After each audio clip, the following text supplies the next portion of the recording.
कृषि विज्ञान के तत्व एवं गणित में भाग 15 इकाई 4 का है अनुवांशिकी जेनेटिक्स, इसके बारे में अध्ययन करेंगे। अनुवांशिकी क्या है ये जानना है। तो मनुष्य ने बहुत पहले ही यह निष्कर्ष निकाल लिया था कि सामान्य रूप से मनुष्य की जो संतान है वो मनुष्य ही और अन्य जंतु की जो संतान है वो अन्य जंतु के ही समान ही।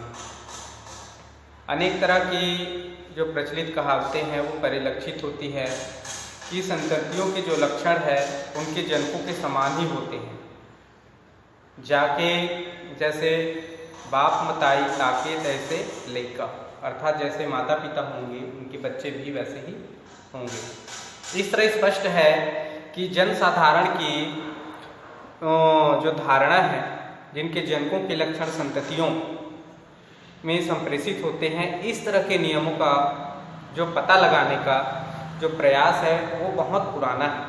परंतु वैज्ञानिक दृष्टिकोण से इन सभी प्रयोग 18वीं सदी में प्रारंभ हुए और बाद में सन 1865 में इन सिद्धांतों की पुष्टि जो ग्रेगर जॉन मेंडल है उनके फलस्वरूप एक नए विज्ञान का जो हुआ वो है अनुवांशिकी का जन्म। इसका जन्मदाता को मेंडल के को माना ही जाता है। ठीक, तो 18वीं तथा 19वीं सदी में वैज्ञानिकों ने पौधों में संकरण के द्वारा वंशागति के नियम है उसको जानने का प्रयास किया। जनकों में विभिन्न जो लक्षण है उनकी संततियों में जाने की वंशागति कहते हैं। यानी जो जनक के जो विभिन्न लक्षण है उनकी संततियों में जाने जो लक्षण जाता है उसको वंशागति कहा जाता है। विज्ञान की उस शाखा जिसमें वंशागति के नियम एवं लक्षणों का और उसकी विविधता का अध्ययन किया जाता है उसको अनुवांशिकी कहते हैं। अनुवांशिकी किसे कहते हैं? जो विज्ञान की वह शाखा जिसमें वंशागति के नियम एवं लक्षणों में उपस्थित जो विभिन्नता है, वेरिएशन है, उसका अध्ययन किया जाता है। ठीक, उसको अनुवांशिकी या जेनेटिक्स कहते हैं। और वह विज्ञान जिसमें हम वंशागति तथा भिन्नता का अध्ययन करते हैं, अर्थात यह पता लगाते हैं कि लक्षण जो है वो माता पिता से संतानों में कैसे पहुँचते हैं तथा किस प्रकार उनमें भिन्नता आती है एवं लक्षण कैसे प्रकट होते हैं, अनुवांशिकी कहलाती है ये। तो अनुवांशिकी शब्द का सर्वप्रथम प्रयोग विलियम बेटसन 1905 में किया था। विलियम बेटसन है, ये 1905 में अनुवांशिकी शब्द का प्रयोग किया। अनुवांशिकी के जनक है वो मेंडल है। ठीक, उसके बाद हम आते हैं इसी कुछ परिभाषा है कि अनुवांशिकी वह विज्ञान है जिसमें वंशागति तथा भिन्नता की कार्यकी का अध्ययन किया जाता है अथवा संततियों में पीढ़ी दर पीढ़ी पाई जाने वाली जो समानता है, विभिन्नता है का उसके कारण को खोजा जाता है, उसको अनुवांशिकी कहा जाता है। ठीक, ये बेटसन के ऊपर। आप देखते हैं अनुवांशिकी का कुछ महत्व है, उसका कुछ महत्व है कि अनुवांशिकी का जानकारी या उसके अध्ययन के बाद, खोज के बाद कुछ बहुत महत्व है। तो जैसे अनुवांशिकी का स्पष्ट तथा प्रयोगात्मक महत्व पादप तथा पशु प्रजनन में हो रहा है। पालतू पशु जैसे है तो पौधे हैं उनके अनुवांशिकी के जो ज्ञान है उसके आधार पर आधुनिक सुधार किया है। अनुवांशिकी के प्रयोग से अधिकतर धान्य फसलें हैं, सब्जी है, उसमें सुधार करके पहले की अपेक्षा कई गुना अधिक उपज उसको उन्नत बनाया जा सकता है।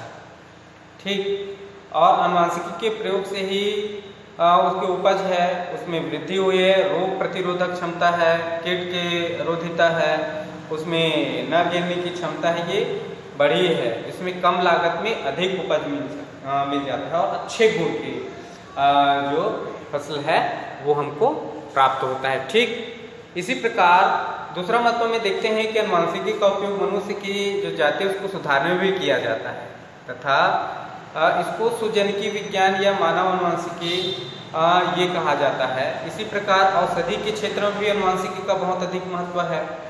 मनुष्यों तथा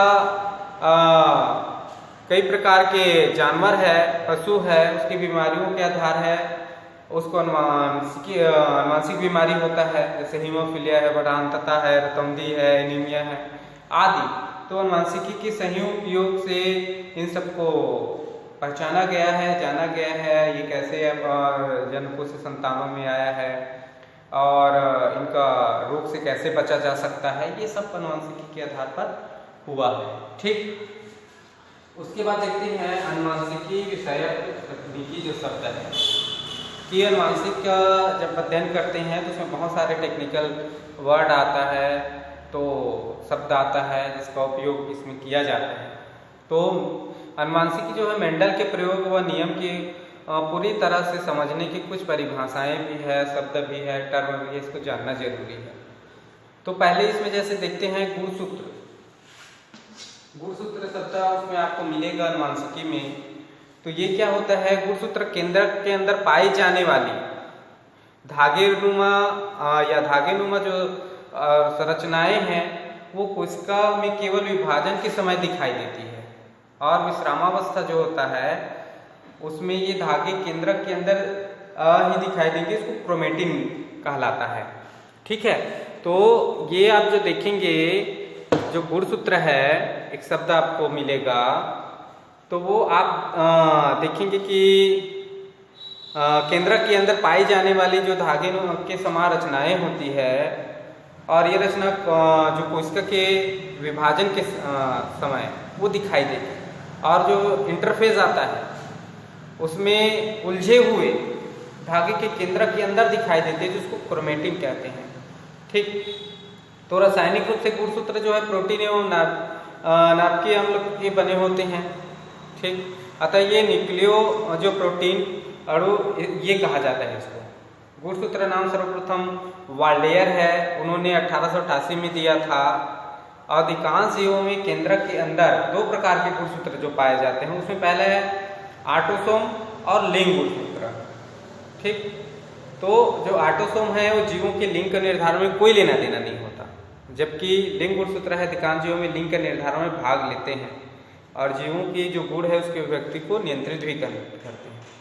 ठीक है, और इसमें क्या है, पीढ़ी दर जो पीढ़ी है गुणसूत्र है उसके माध्यम से जिन जो गुणसूत्र है उसके माध्यम से ही वो स्थानांतरित होते हैं। ठीक, और इसको अनुवांशिक गुण का वाहक भी कहा जाता है, लिंग गुणसूत्र को। फिर देखते हैं हम जीन क्या होता है। एक शब्द मिलेगा आपको गुणसूत्र के अध्ययन में। तो ये जीन क्या है कि अनुवांशिक गुणों की इकाई इसको कहा जाता है जीन को। ठीक, और ये गुणसूत्र की जो क्रोमोसोम पर डीएनए की ये बनी होती है, यानी डीएनए की गांठ के रूप में ये पाई जाती है, और अनुवांशिक गुणों को माता पिता से संतानों में गुणसूत्रों के माध्यम से ले जाती है। ठीक है, इसके बाद आता है संकरण। तो संकरण इसको क्रॉस कहा जाता है। किसी जाति के नर एवं मादा को लैंगिक रूप से मिलाने की क्रिया को संकरण कहते हैं। लेकिन जब दो विभिन्न गुण वाले एक ही जाति के जो सदस्य या दो भिन्न जाति के नर एवं मादा को लैंगिक रूप से मिलाते हैं, इसे हाइब्रिडाइजेशन कहते हैं। ठीक है, फिर आता है संकर शब्द आता है, हाइब्रिड शब्द आता है।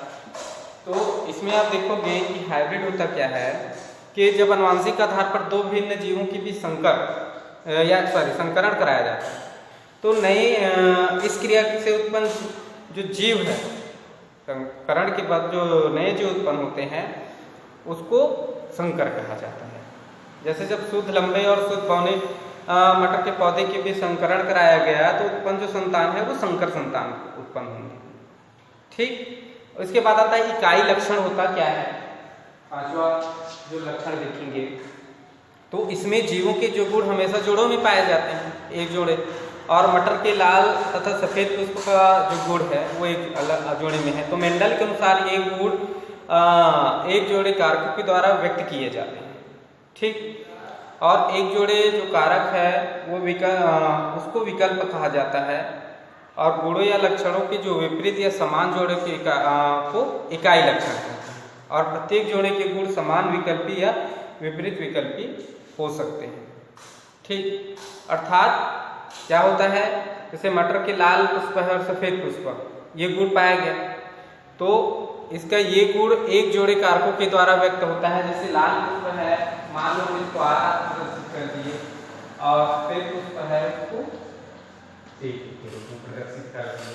ये एक जोड़े है, ठीक है। और यहाँ से इसका जब क्रॉस होगा, संकरण होगा, तो ये एक विपरीत लिंग के लिंग जो क्रॉस होगा, मान लो ये इस प्रकार से होगा तो नए जो स्थान पर होंगे वो अलग लक्षण वाले होंगे, जो हाइब्रिड कहा गया है उस प्रकार के होंगे।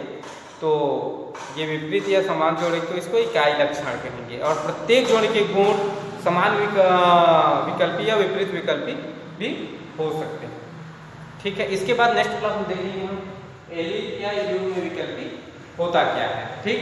आज के लिए थैंक यू। और अन्य शब्द है उसके बारे में भी जानेंगे ना।